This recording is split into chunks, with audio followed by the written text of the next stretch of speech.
igjen. Det har sikkert fått med deg at det eneste som mangler i vognen vår nå, det gardiner. Og jeg jo ikke så jækla god til å sy da, men nå har jeg funnet en meget praktisk løsning. Jeg har noen gamle kjøkkengardiner, jeg arver jo mor. Jækla fine, sådan. Og så bare klipper de litt sunn, og så gjør hun på de litt sånn, så skal du få se. Jeg rimelig fornøyd over løsningen. Ja, vet du.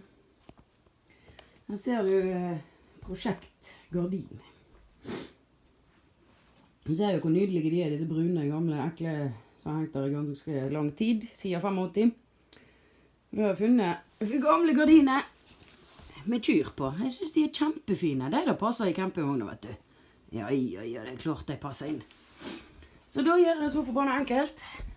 Jeg klipper av denne kanten her, og så klipper jeg opp gardinen i samme størrelsen sånn cirka.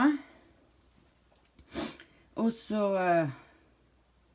skal jeg se om jeg klarer å få tråklet på denne kanten, så jeg kan henge de opp midlertidig. Sånn at vi har noe da til mutteren kan komme og hjelpe meg, for dette er ikke jeg så god på selv. Men dette skal jeg faen meg få til i kveld, altså, eller i hvert fall denne veka. Nei, hva det heter?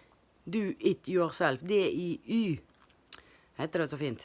Nå skal Dask prøve seg på D-I-Y. Campinggardiner med kyr på.